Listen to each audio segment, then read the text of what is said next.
Buenas tardes.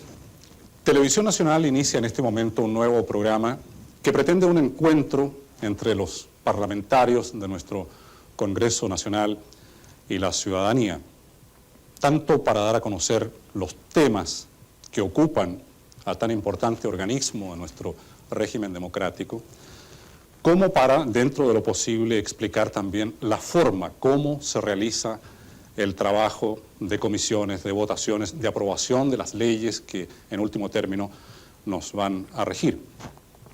Para esto, tendremos un panel esta tarde de 4 parlamentarios, enfrentados a un núcleo de invitados que vamos a ir presentando en la medida que ellos intervengan en el programa, por razones de expedición televisiva. También por la misma razón tengo que aclarar que la mayor parte de nuestros invitados tienen bastantes títulos que podríamos agregar en la presentación de cada uno de ellos, pero nos vamos a limitar, con el permiso de ellos, a la calidad específica por la cual se encuentran aquí, de manera que los parlamentarios serán identificados lícitamente como senadores o diputados, y así también con el resto de los invitados que ustedes irán conociendo oportunamente. El tema en tabla hoy es la abolición de la pena de muerte en nuestro país, actualmente en discusión en el Congreso. El proyecto fue aprobado en primera instancia en la Cámara de Diputados y está para discusión en estos momentos, en comisiones todavía, en el Senado.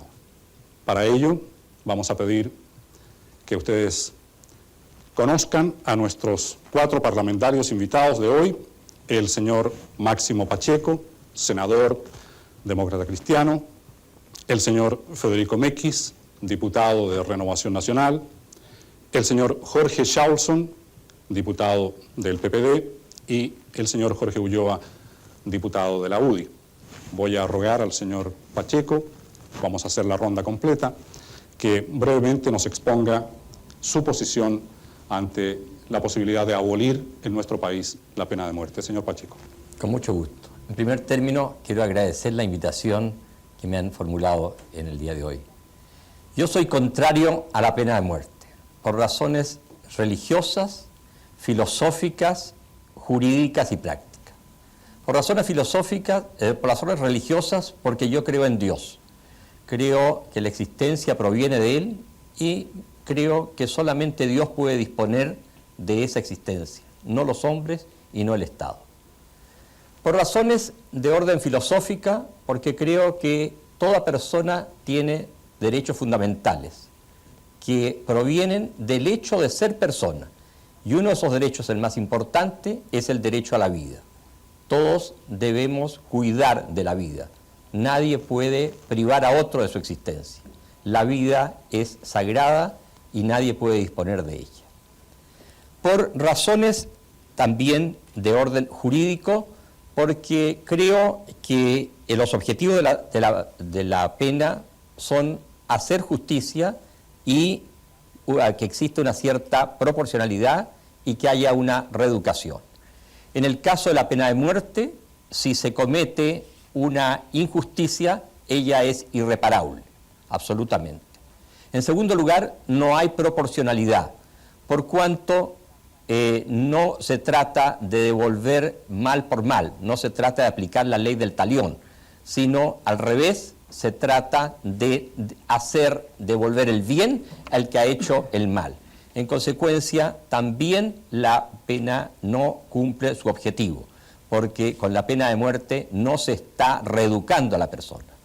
Y por último, por razones de orden práctica, porque en los países en los cuales se ha mantenido la pena de muerte, no con ello se ha disminuido la criminalidad. Y en aquellos países, que son 35, en los cuales se ha abolido la pena de muerte, no por eso se ha aumentado la penalidad. Por estas razones religiosas, filosóficas, jurídicas y prácticas, yo soy contrario a la pena de muerte y yo he votado en la Comisión de Constitución, Legislación y Justicia del Senado por su abolición absoluta. Creo que ya no debe existir en ningún caso. Muchas gracias, señor Pacheco. Diputado, señor Federico Mequis. Bueno, muchas gracias. Al igual que el senador Pacheco, quisiera agradecer la oportunidad de estar esta tarde con ustedes.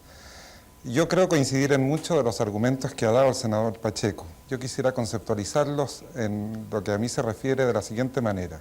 Soy siempre partidario a la vida, en primer término. Segundo, no me han convencido durante la discusión parlamentaria todos aquellos argumentos jurídicos o utilitaristas en favor de la pena de muerte. No me parece que la pena de muerte finalmente sea ejemplar, no me parece que sea una pena retributiva, finalmente no me parece que haya una defensa del bien común. En el orden jurídico creo que no está resuelto el punto del error judicial y creo también que la sociedad y por lo tanto los parlamentarios en este caso no damos la oportunidad que quiere todo ser humano de comenzar de nuevo. Por otra parte, y esto es un argumento naturalmente importante para una persona como yo que tiene fe, que cree en Dios, que considero que Dios me dio la vida y que por lo tanto en la dimensión que yo tengo no puedo intentar otorgarle una facultad al Estado para que el Estado pueda quitarle la vida a otra persona. Por muy mala que sea esa persona, me parece que eso es un argumento siempre inaceptable. Yo creo que una forma de ejemplarificar, hay muchas personas que dicen, no, hay algunos delitos que se debe ser muy duro, que debe aplicarse la pena de muerte, se debe ser ejemplar. Y yo les cuento, ¿qué pasa con aquella persona que dice, fíjate que han violado a una mujer y a esta mujer le han causado este perjuicio de la violación y tal vez incluso un embarazo no deseado? Pero frente a eso surge, ¿no verdad?, un vecino y dice, es que habría que matar, habría que ordenar que mataran y por lo tanto pedirle al Estado que se aplique la pena de muerte a esta persona. Y yo les pregunto, ¿y si resulta quien ha cometido ese horrendo crimen resulta ser el hijo de esta persona con quien se discute? Inmediatamente esa persona levanta las manos y dice, mi hijo, ¿cómo va a ser aplicada la pena de muerte si mi hijo no es tan malo, realmente ha cometido este delito, pero no por eso se le puede quitar para siempre la vida, la posibilidad de rehabilitarse? Nos hablaba el diputado señor Federico Mequis y está entre nuestros invitados de esta tarde la periodista Patricia Politzer, que va a conversar brevemente con los dos expositores que acabamos de tener. Patricia. Senador Pacheco, uno de los argumentos para mantener la pena de muerte es proteger a la sociedad de ciertos crímenes horrendos. Usted ha sido un defensor de los derechos humanos durante muchos años y ha conocido crímenes horrendos. ¿Usted no cree que la sociedad debiera defenderse frente a quienes son capaces de cometer tales crímenes con la pena de muerte? Yo creo que la sociedad debe defenderse, pero la manera no es aplicando la pena de muerte, sino tomando conciencia de que hay que reeducar a esa persona. Si esa persona ha cometido delitos no horrendos, como usted dice, a esa persona tenemos la obligación de reeducarlo y de devolverle el mal que le ha hecho con bien. Es decir, a una persona que ha causado un mal a la sociedad, debemos hacer todo lo posible para que ello se transforme en una persona de paz que sea capaz de provocar el bien. Y la pena de muerte no lo consigue. Eso significa, senador, que si después de la Segunda Guerra Mundial Hitler hubiera quedado vivo y se le hubiera juzgado, ¿usted no habría sido partidario de aplicarle la pena de muerte? Yo, Patricia, no habría sido partidario de aplicarle la pena de muerte a nadie, porque yo creo que el principio no matarás es absoluto. Y le voy a agregar algo más. Yo creo que no solamente no puede aplicarse la pena de muerte, sino que no, en mi concepto, no puede uno atentar contra la vida de otro en ningún caso, ni en el caso de legítima defensa. Usted decía que una de las razones para oponerse a la pena de muerte eran razones religiosas. Sin embargo, Santo Tomás de Aquino es uno de los cristianos que está a favor de la pena de muerte. Él dice que es la manera de defender a la sociedad de ciertos contagios malignos. ¿Qué piensa usted de eso? Eso es efectivo. Santo Tomás piensa eso y como ejemplo da que se puede amputar un miembro para salvar a todo el cuerpo. Pero en mi concepción, en primer lugar, en esta materia no hay un dogma. En consecuencia, podemos tener opiniones diferentes dentro de la Iglesia Católica y así como hay teólogos que han defendido la pena de muerte, hay otros que la han condenado. Y yo, en mi concepto, la vida es sagrada y yo creo que no se puede atentar contra ella. Muchas gracias, senador. Muchas gracias a usted. Diputado Mekis, quisiera saber antes que nada cuál va a ser la posición de su partido, Renovación Nacional, en este tema. ¿Es efectivo que hay libertad de acción?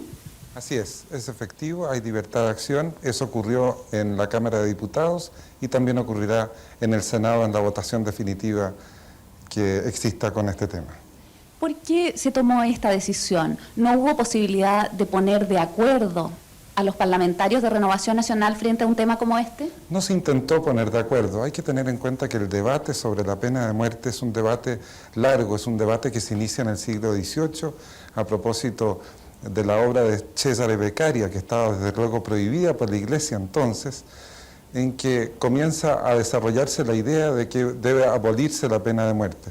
Vemos como hoy día en otros países, en países sumamente desarrollados en el ámbito jurídico, se conserva la pena de muerte. Hay una libertad que es propia de mi partido para también permitir, en un tema que pueden haber influencias morales, para tomar una decisión en un sentido o en otro. El senador Jaime Guzmán, de la UDI, no es de su partido, pero son aliados, tengo entendido todavía, él ha sostenido que la pena de muerte permite una conversión interior ante la inminencia de este trance supremo. ¿Qué opina usted de las palabras del senador Guzmán? A mí me parece un argumento imposible desde mi punto de vista de sostener.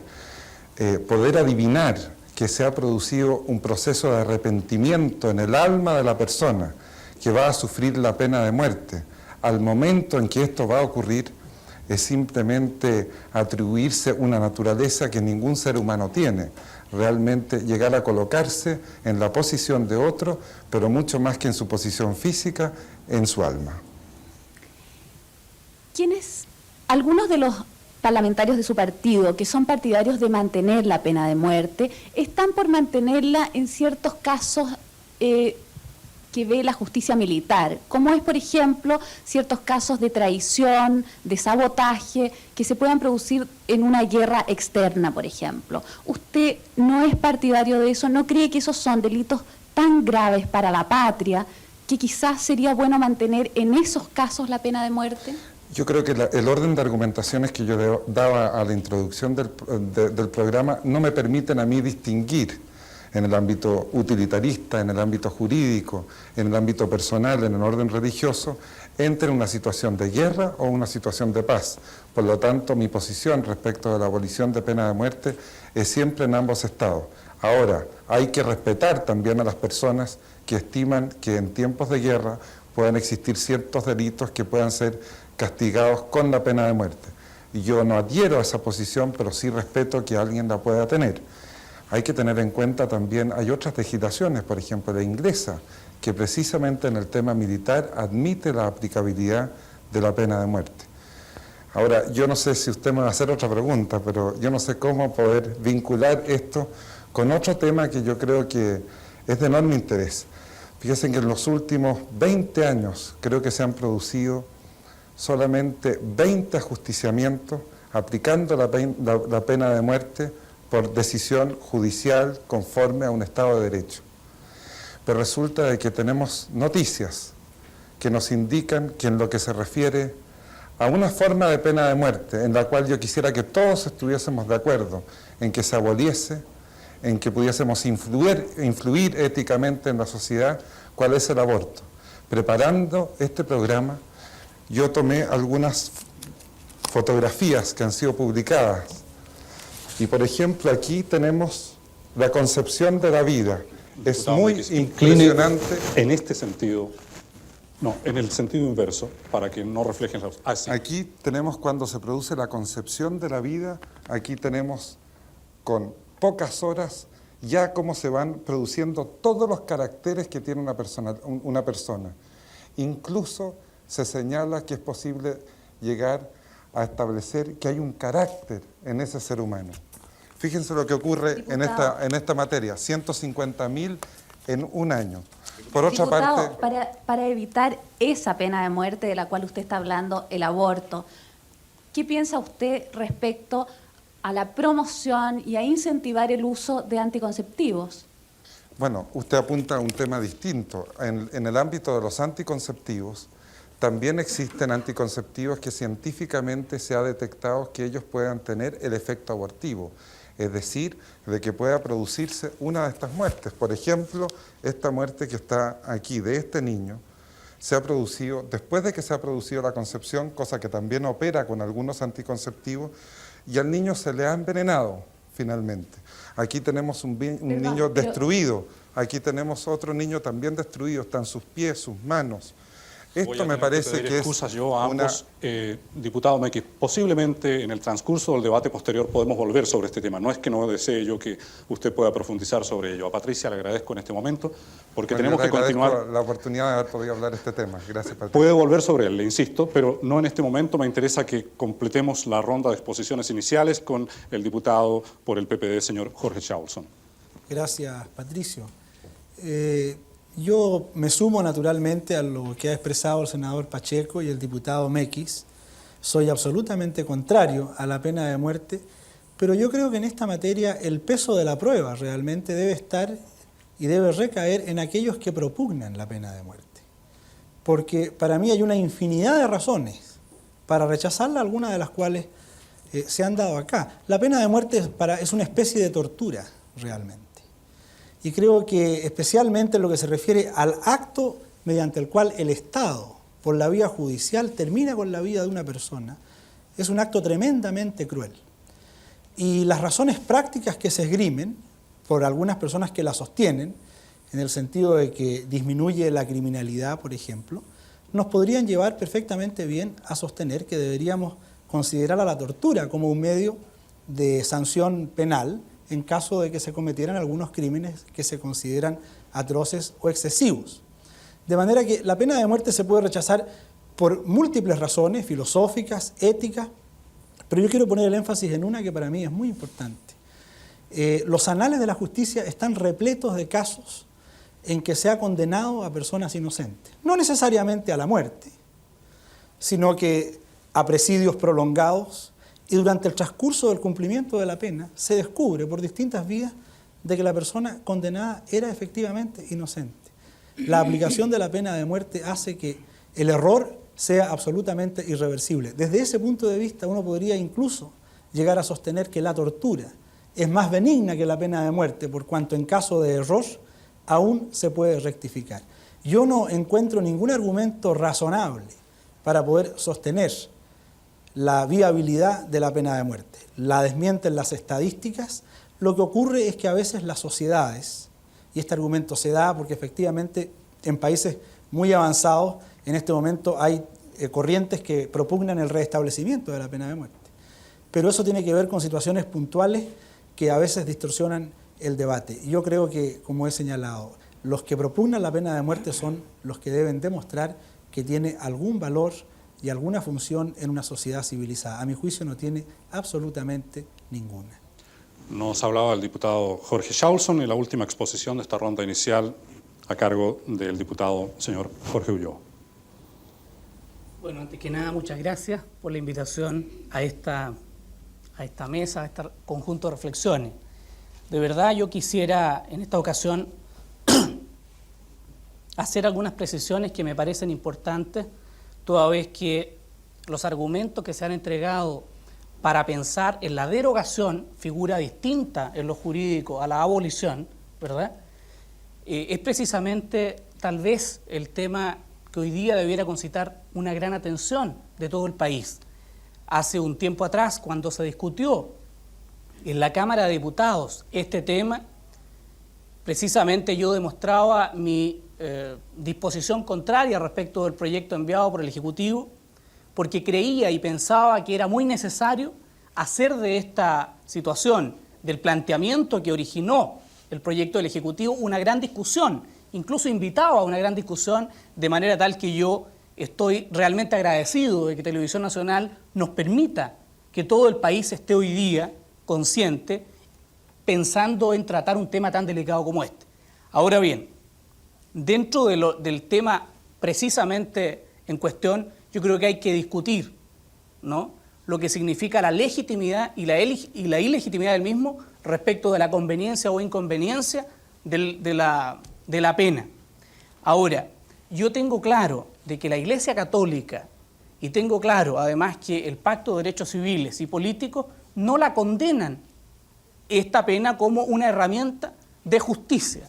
En consecuencia, creo que es muy importante que podamos entregar muchos más argumentos para poder, contrariamente a mi juicio, hacer lo que se hizo en la Cámara de Diputados, que en apenas 3 o 4 horas este tema se despachó prácticamente sin discusión pública. Y eso me parece grave porque se está desconociendo lo que opina y lo que piensa realmente el pueblo, lo que nosotros creemos necesario de hacer, representar la voluntad popular. Vamos a seguir extendiéndonos, tengo entendido, en un momento más. Perfectamente, nos hablaba el diputado señor Jorge Ulloa y está con nosotros el periodista señor José Miguel Armendáriz, que va a conversar con los dos expositores recientes. José Miguel. Buenas tardes. Yo quería ir al fondo del problema, pensando que quien dice la muerte sobre todo dice la vida, y los dos diputados están a su modo defendiendo la vida e inscribiendo su postura en lo que se llama la cultura de la vida. Quisiera consultarle a ambos qué sentido le dan a la vida, qué origen tiene a juicio de ellos la vida y cuál es el destino de la vida. Por ejemplo, comenzando por el diputado Ulloa. Bueno, frente a esta pregunta, yo creo que la clave de todo es precisamente para quienes pensamos que siendo cristianos tenemos muy presente que el valor de la vida es, en buenas cuentas, el premio máximo a que Dios nos puede permitir que se nos sea entregado. Por lo tanto, desde ese punto de vista, yo creo que el cuerpo social tiene derecho, efectivamente, a autodefenderse, tiene derecho a que ese todo que es el cuerpo social pueda seguir viviendo, y para poder seguir viviendo, tiene indudablemente que plantearse una forma de seguir conservando su vida. Desde este punto de vista también vale la pena preguntarse qué es la justicia, si no es, a mi juicio, y a juicio de los juristas o muchos de ellos, entregar a cada cual lo suyo. Desde este punto de vista, la construcción de este leviatán del cual nos habla Hobbes no hace más que permitir la regulación y el transcurso de la vida de una forma que haga que ésta pueda extenderse mucho más en el tiempo y en el espacio. Por lo tanto, de allí creo que nace la necesidad, y como lo plantea Santo Tomás, de que efectivamente, cuando una parte del todo se echa a perder, a veces, dolorosamente, es necesario extirparlo. Gracias. Diputado Charlson, su posición sobre el origen y el sentido y destino de la vida. Bueno, yo quiero referirme brevemente a lo que ha dicho el diputado Ulloa, porque creo que él sostiene una tesis que es muy peligrosa, que es en el fondo que el fin justifica los medios. La característica de una sociedad civilizada es que busca lograr un fin que favorezca el bien común por métodos que estén de acuerdo con el estado de civilización y desarrollo de la sociedad. Y no me malinterprete el distinguido diputado Ulloa cuando digo que precisamente todas las tiranías y todos los abusos a través de la historia se han basado en este tipo de doctrinas. El fin no justifica nunca los medios. En el caso de la pena de muerte, hay argumentaciones muy consistentes para demostrar que ni siquiera se logra el fin que se dice buscar, es decir, la reducción de la criminalidad o la protección de la sociedad. Y por eso señalaba yo en mi intervención inicial que creo que se puede homologar perfectamente bien la tortura a la pena de muerte, incluso sosteniendo que la tortura es de mayor eficacia, por cuanto, según uno puede leer, por ejemplo, hay mucha literatura de experiencias de personas que estuvieron a punto de llegar a la silla eléctrica y que no lo lograron. Y ahí se crea una situación muy parecida a la de la tortura, pero llega un momento en que supuestamente el dolor y el sufrimiento se termina, cuando llega la muerte.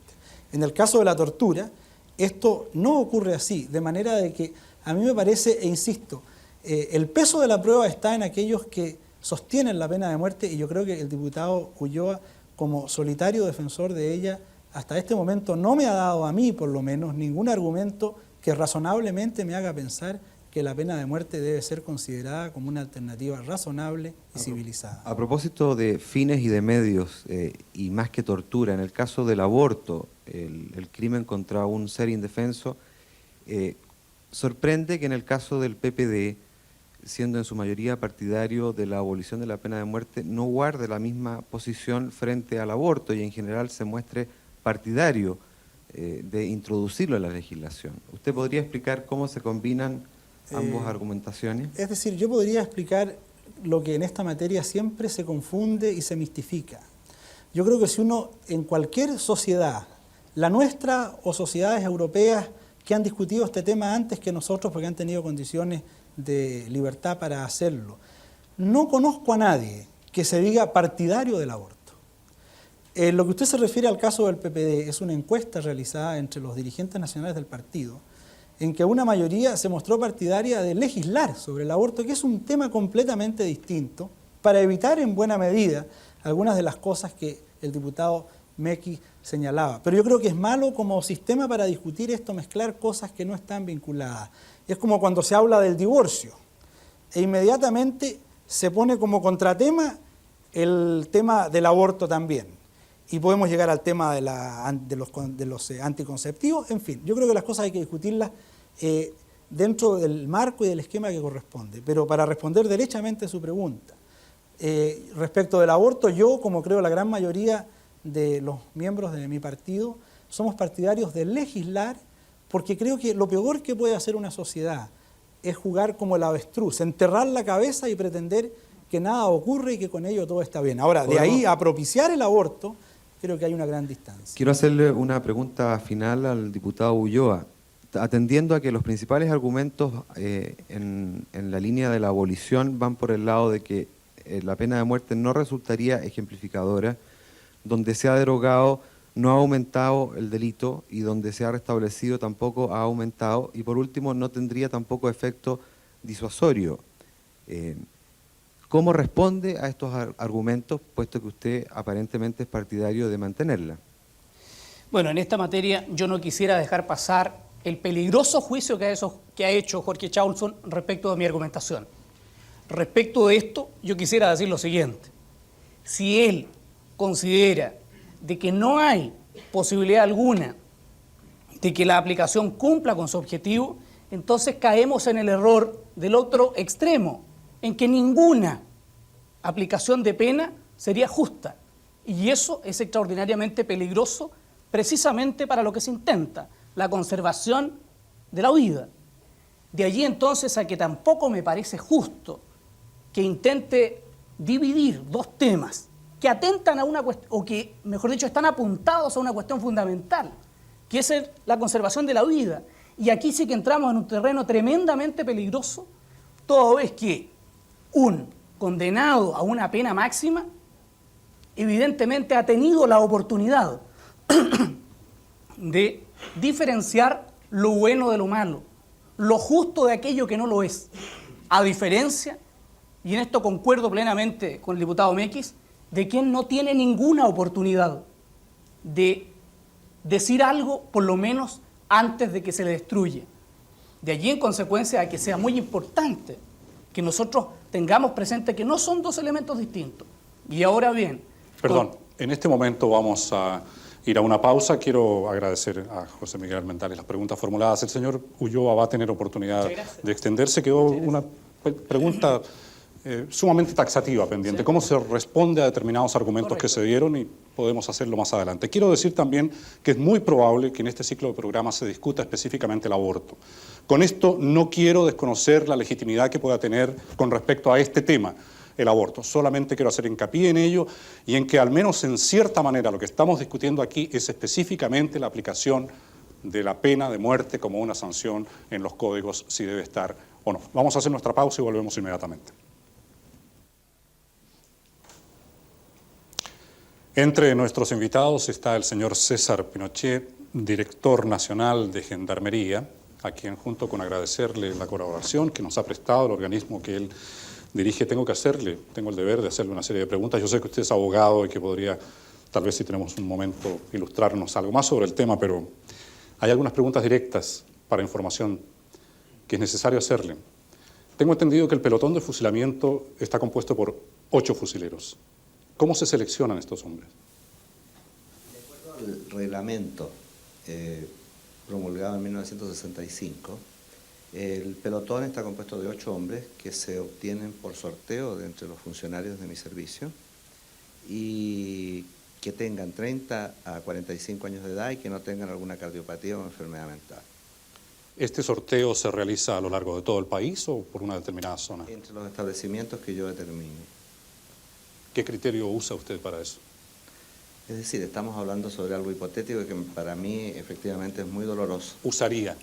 Usaría, porque espero que nunca se use, ya que soy contrario a la pena de muerte y creo que una de las tareas más duras de mi personal es quizá el cumplir con algo que ustedes debaten, pero que en definitiva tengo que aplicarlo yo y mis funcionarios, que es el quitarle la vida a otro ser humano. De modo que haciendo esa salvedad, le respondo en esta parte un poco morbosa en cuanto al pelotón y en cuanto a las implicancias que trae el... ¿Es conveniente reflejar a la población exactamente la situación que vive una persona sometida a esa pena extrema?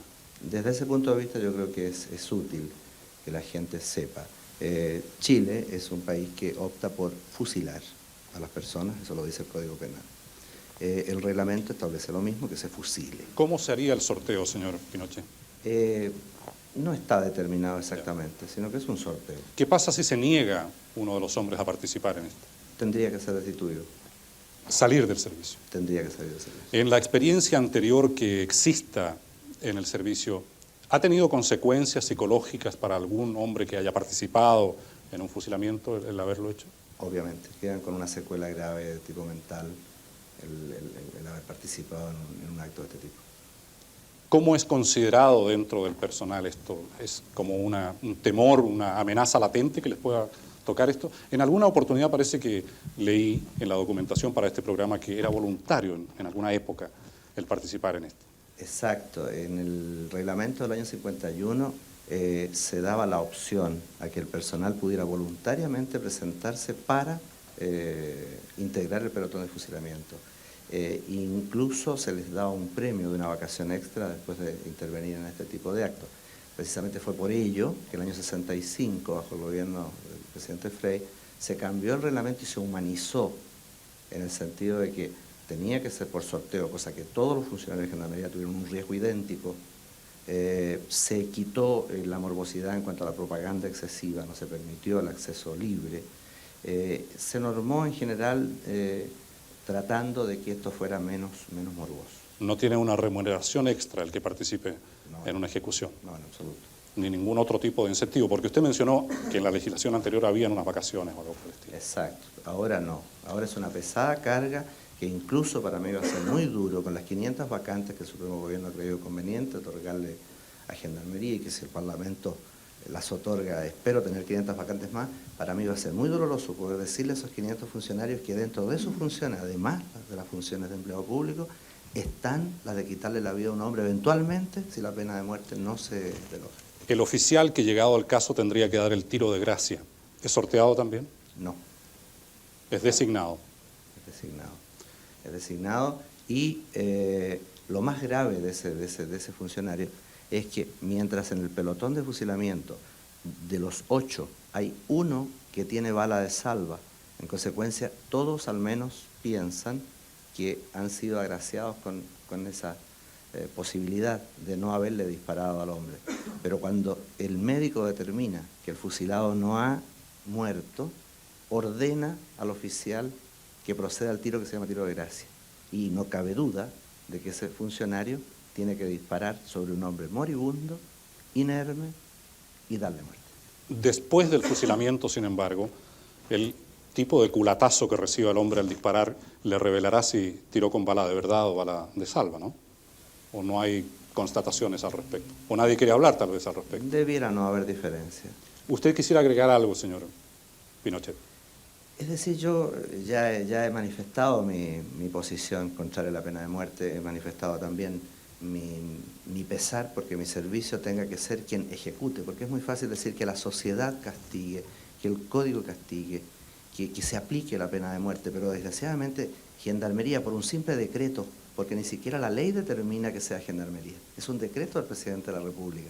En consecuencia, también existe la posibilidad, haciendo un ejercicio mental, de que por simple decreto pudiera cambiarse quienes fueran los que fusilaran, de manera que estarían expuestos otras personas. Y entonces yo también haría, con todo respeto a las opiniones disidentes, la misma salvedad que hice en una entrevista de la revista Hoy, de que quienes estén por la pena de muerte serían capaces de integrar mi pelotón de fusilamiento, porque es muy fácil, los contrato en gendarmería y procuro que estén en el sorteo. Habrá posibilidades de un intercambio posteriormente, pero está con nosotros también Sofía Prats. Ella es hija del general Prats y pertenece a una agrupación, es una agrupación relativamente informal, si me expreso correctamente, señora Prats, de personas que han sufrido por muerte violenta la pérdida de un familiar cercano. Esta agrupación traspasa el espectro político, no tiene ninguna posición en ese aspecto y nos interesaría mucho escuchar su opinión o el resultado de algunas reuniones que tengo entendido que ha tenido esta agrupación para tratar el tema específicamente de la pena de muerte. Señora Sofía Prats. Yo quisiera agradecer la posibilidad de manifestar mi pensamiento aquí como ciudadana por la importancia que tiene el tema en este momento. Y quiero contarles la forma en que nosotros, personas que hemos sufrido la muerte de personas muy queridas, hemos, a través del dolor que esto ha significado y de una reflexión muy profunda, hemos llegado a la convicción de que nadie tiene derecho a quitarle la vida a otro ser humano. Esto nos movió, y voy a mencionar a algunas de las personas que participan en este grupo. Está la señora Anita y don Bernardo Leighton, está Edmundo Pérez Lloma, René Schneider, Carmen Gloria Quintana, Juan Pablo Letelier y Isabel Margarita de Letelier, Moy y José Toá, Silvia Vera. En fin, hay otras personas que en este momento se me escapan. Y nosotros consideramos importante dar a conocer nuestra opinión. Realizamos un foro respecto de este tema.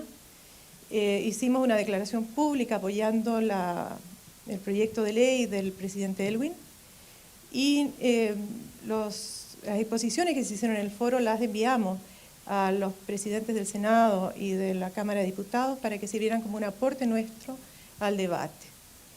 Pero más allá de eso, también quisiera decir de que esta posición nuestra puede aparecer como una actitud un poco emocional, pero quiero destacar y decir que siento que el ser humano debe, además de su inteligencia, para tomar decisiones, considerar su sentir. Yo creo que en esa forma nuestra sociedad sería bastante más armónica con la creación. Chile ha optado en este último periodo por la vida, después de años en que no ha sido respetada debidamente. Y yo creo que tenemos que dar un paso para dejar eso concretamente establecido. Y creo que la forma más adecuada es la derogación de la pena de muerte.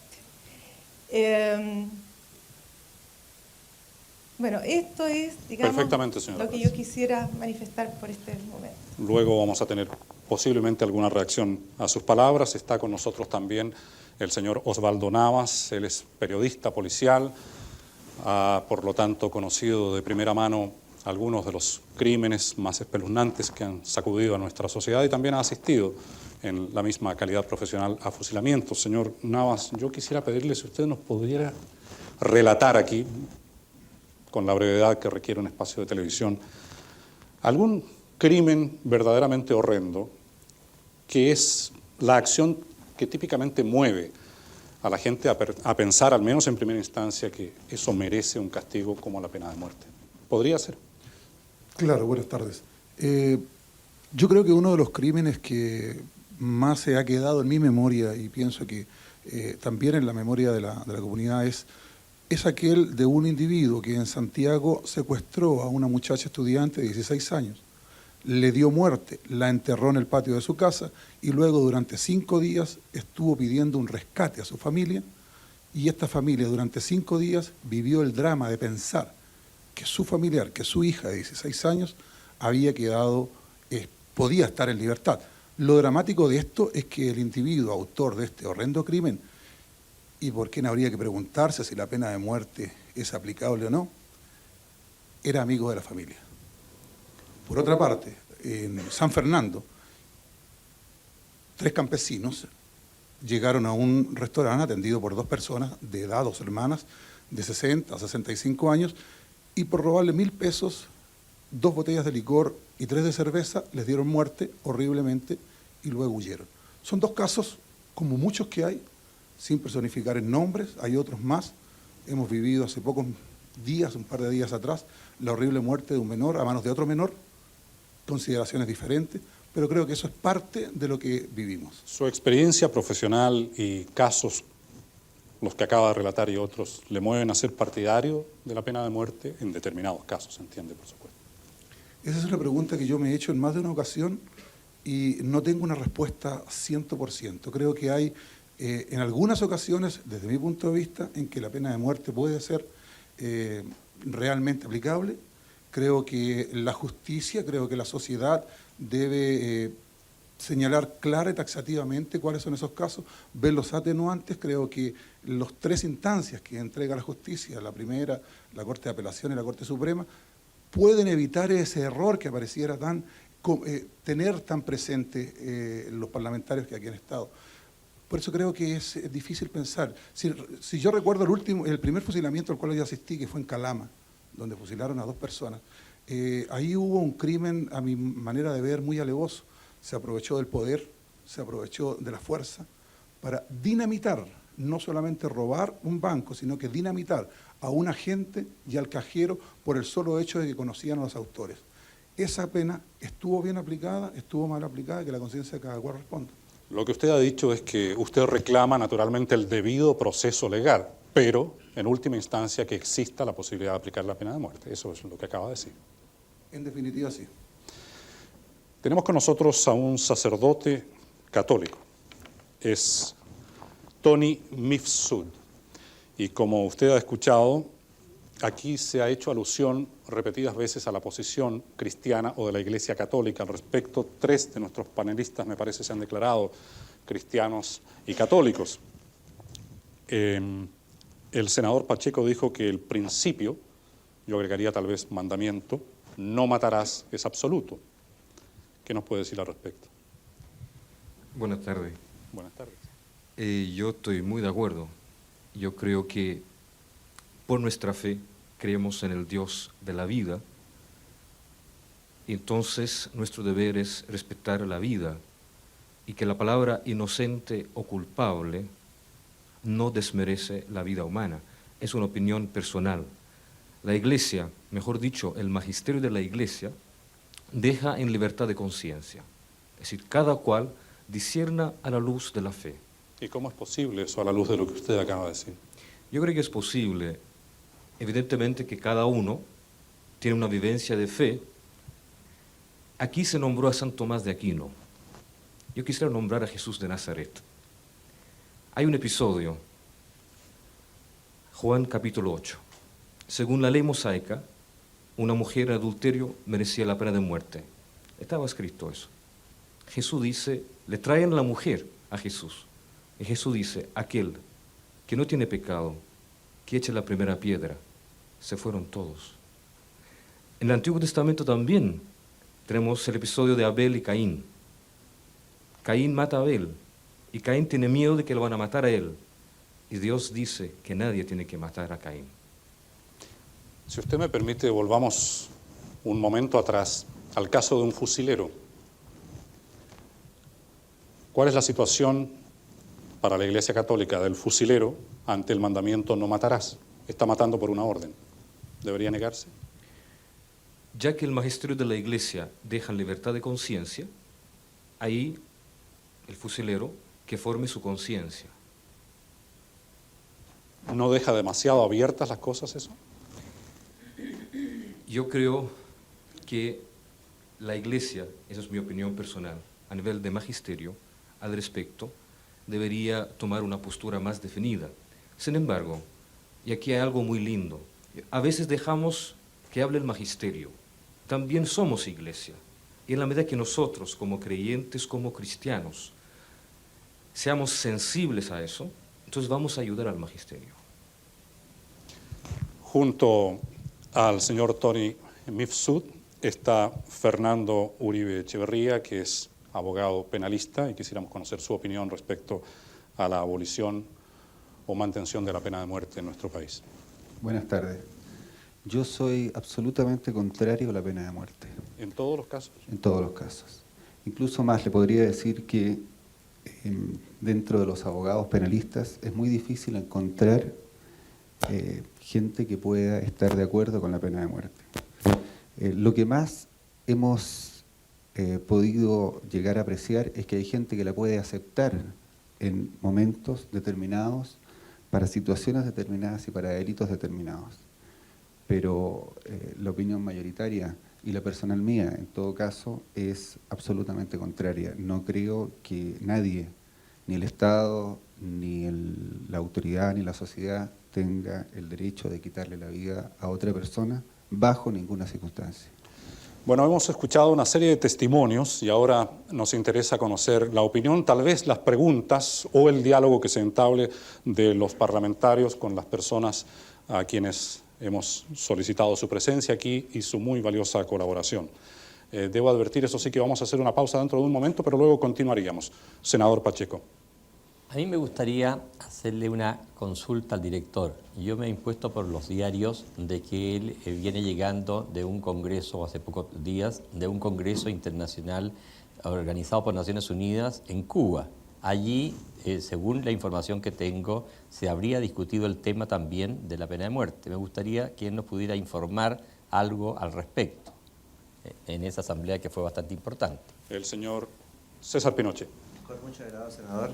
Efectivamente, me correspondió el honor de representar a Chile en la primera delegación oficial, creo, designada a Cuba, a un Congreso de Naciones Unidas, que es el 8º Congreso de Prevención del Delito y Tratamiento del Delincuente, en que asisten todos los miembros de Naciones Unidas. Asistieron 140 países.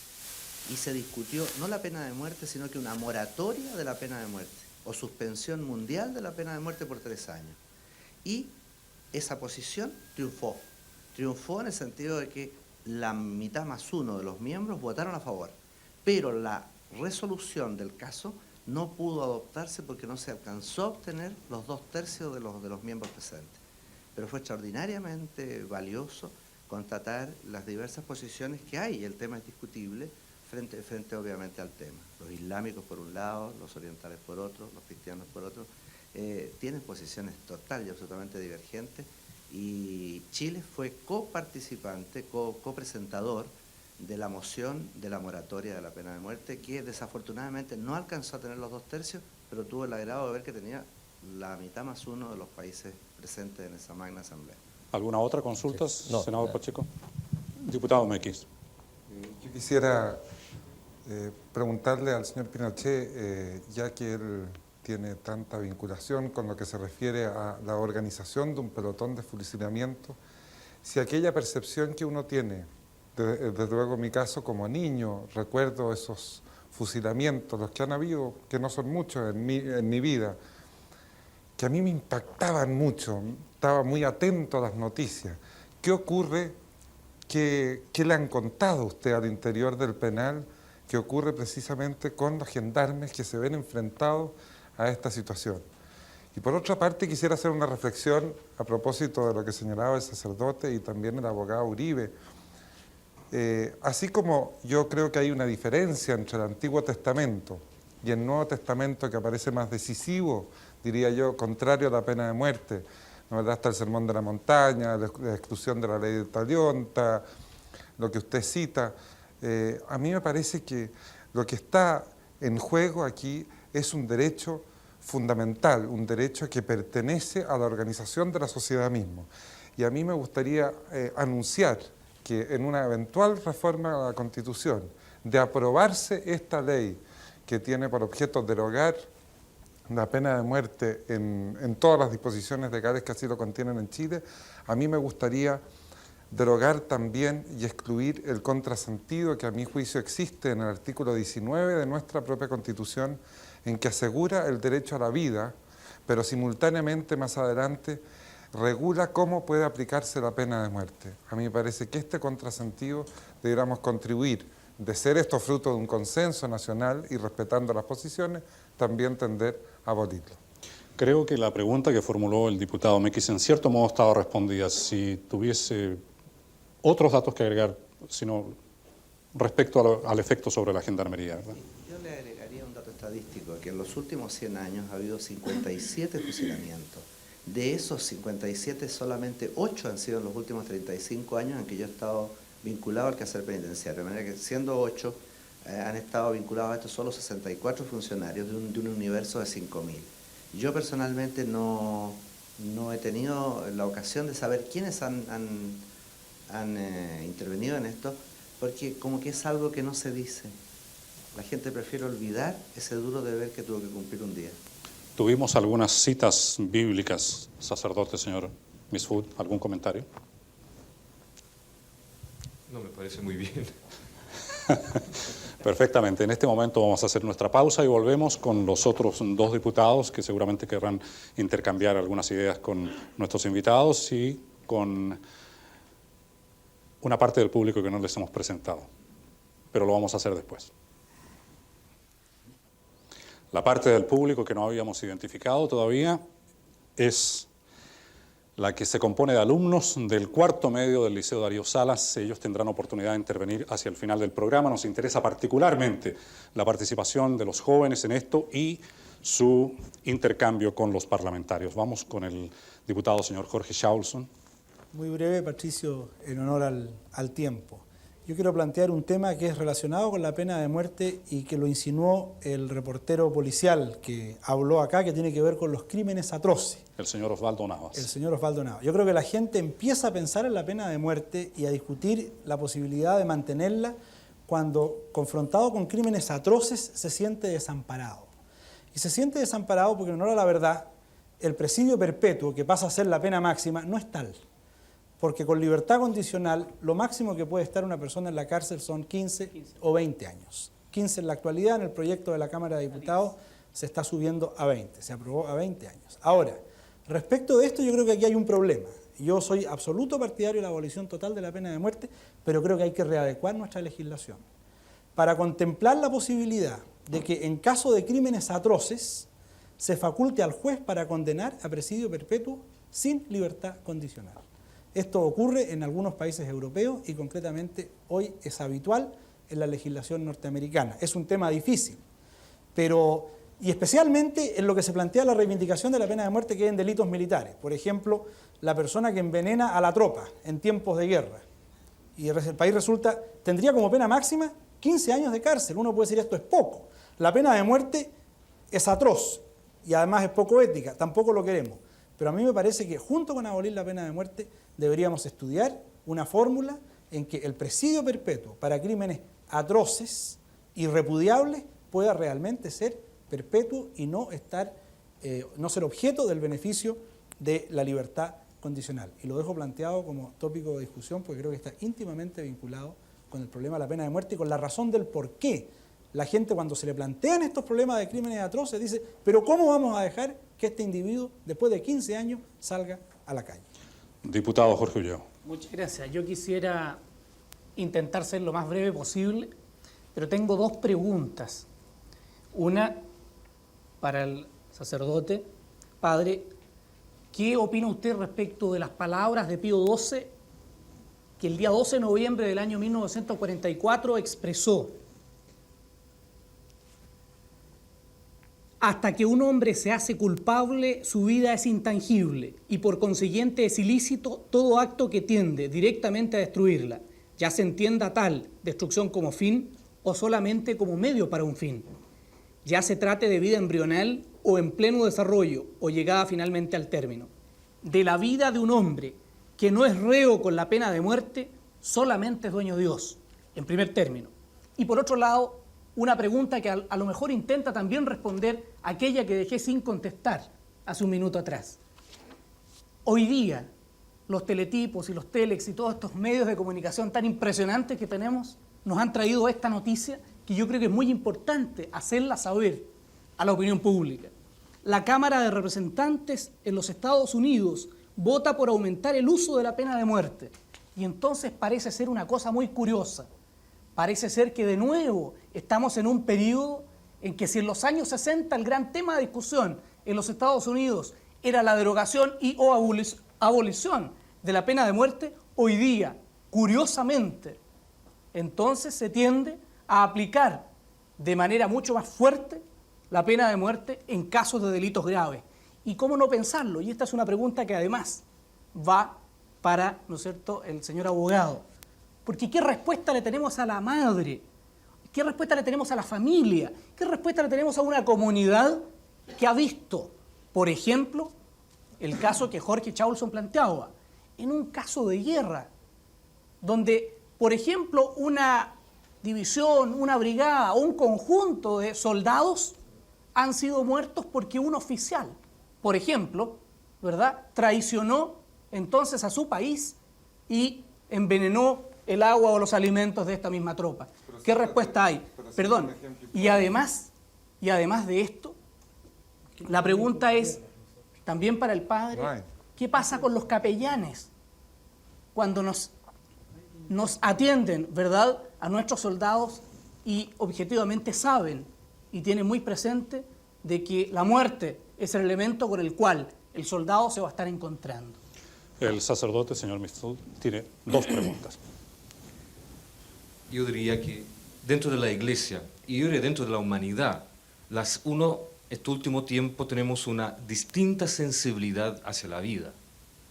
Somos más sensibles hacia la vida. Esa cita de Pío XII, uno puede contraponer muchas citas en la actualidad. En el 78, la Comisión de la Conferencia Episcopal de Francia se pronunció en contra de la pena de muerte. En 1980, la Conferencia Episcopal Norteamericana se pronunció en contra de la pena de muerte. Entonces yo creo que también hay que entender que nosotros, que somos de iglesia, formamos parte de una mentalidad y nuestro rol, yo creo, es ser profetas, adelantarse a los tiempos. En cuanto a la otra pregunta, yo creo que hay que entender la guerra a partir de la paz y no la paz a partir de la guerra. Si no es muy peligroso, porque si no la guerra llega a ser lo común y corriente. Entonces yo creo que hay que desafiar a la guerra pensando en la paz.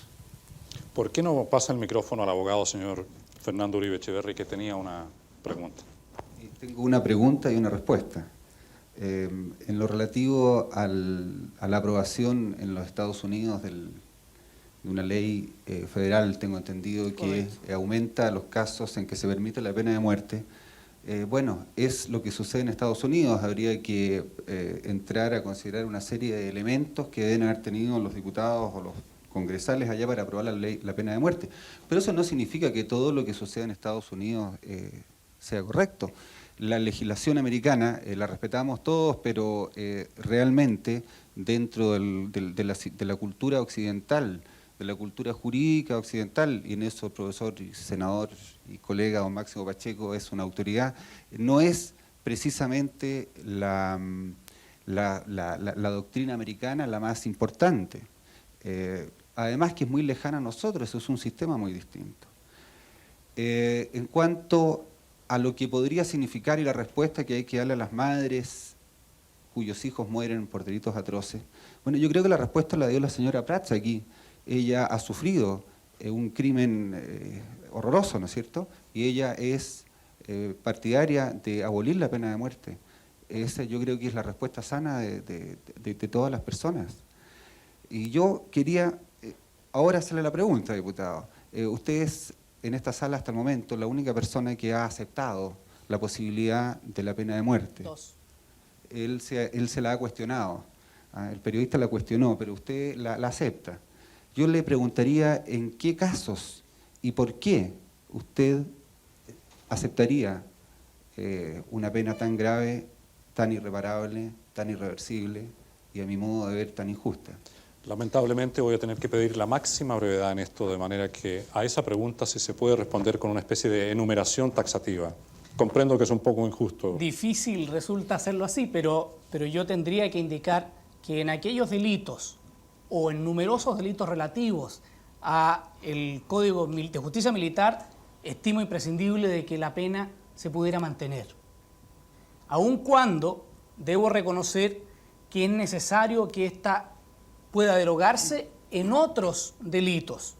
Me explico, dentro del Código Penal creo que hay algunos que no debieran contemplar como máxima pena la pena capital. Sin embargo, hay algunos que, ante la gravedad de la configuración misma del delito, me parece necesario mantenerlo. Sería enumerar largamente, ¿no es cierto?, porque habría que indicar punto por punto lo que habría que mantener. En consecuencia, yo creo que hay, y en esto tengo la más grande impresión, que el listado de aquellos delitos va a ser de público conocimiento cuando los tratadistas y los especialistas lo vean en la misma comisión que lo está revisando el senador Pacheco en este minuto, y que desde luego hace muy pocos días se habría indicado en términos generales hacia dónde apuntaría esto. La señora Sofía Prats quería formular una pregunta. Ruego brevedad en la pregunta y la respuesta. Lamento que estemos cansados. Saber si el diputado Ulloa siente que sus electores le han otorgado el derecho para que usted delegue su autoridad en otras personas para que determinen la muerte de algunas personas. Y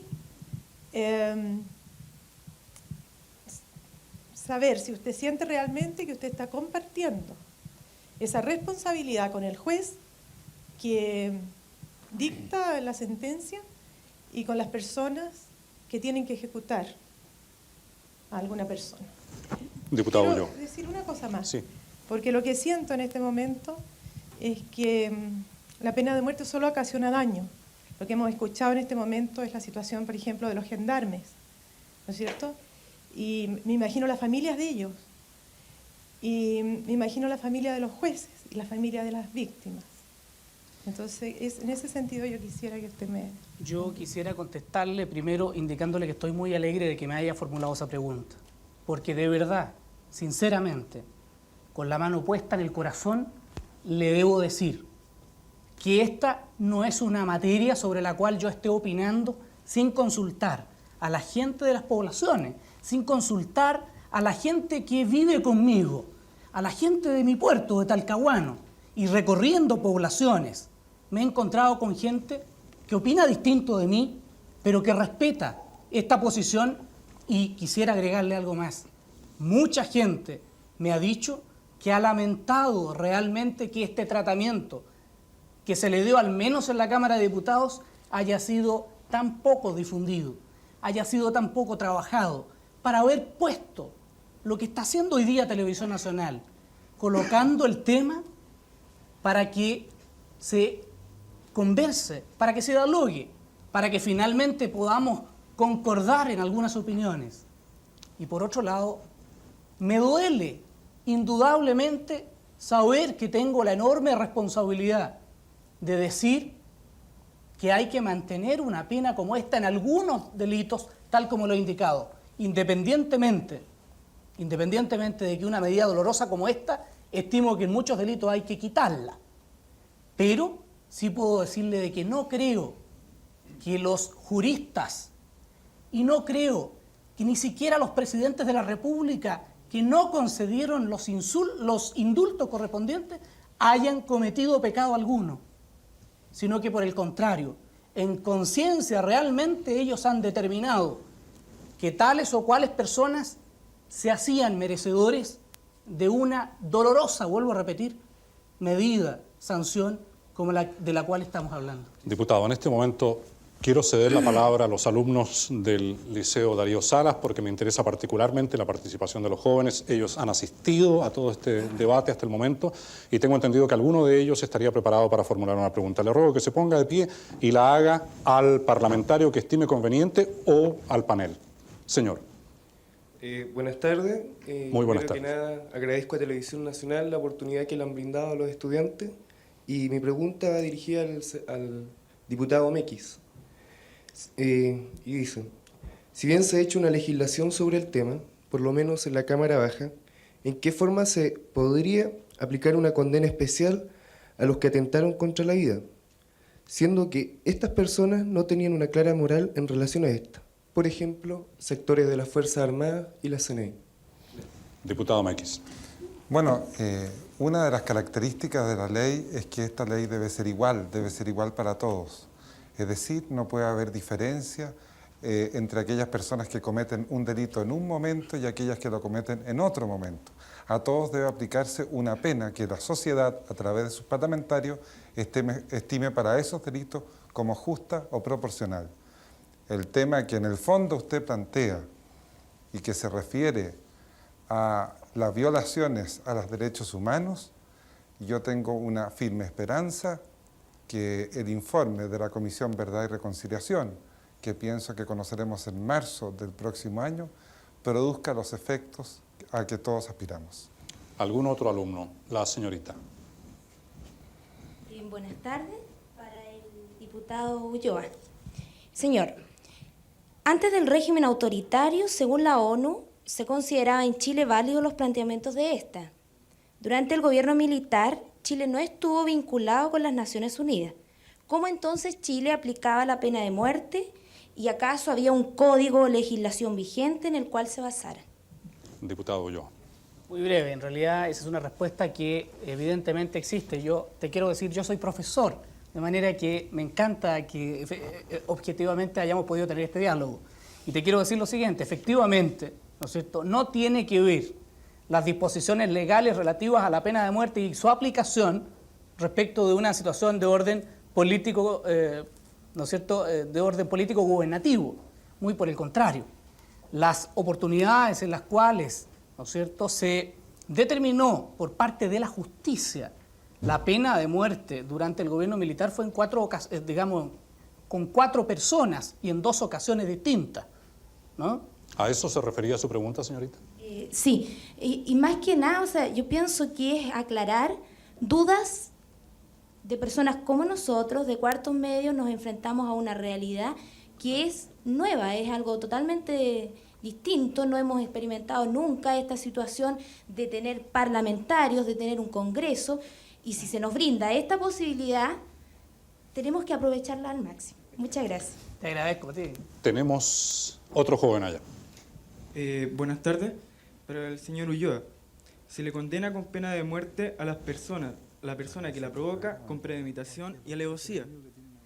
La justicia, al aplicarla, no mata con premeditación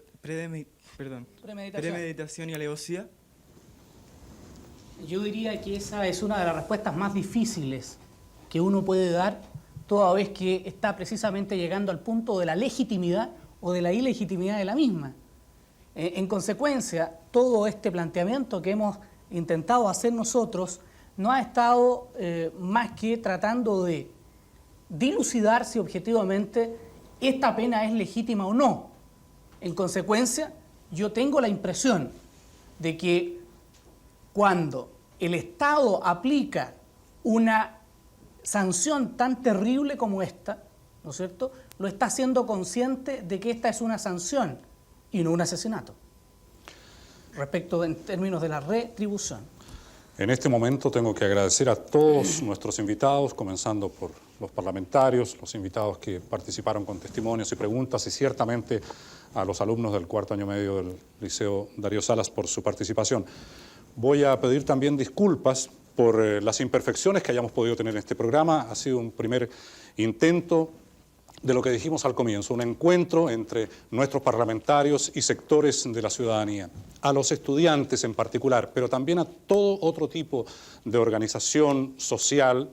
Ojalá en su sector juvenil le decimos que se pongan en contacto con nosotros porque nos interesa tenerlos aquí, donde han estado hoy gentilmente los alumnos del Liceo Darío Salas. También una palabra para el diputado Ulloa, que se ha encontrado sumamente solitario hoy día y ha recibido fuego graneado.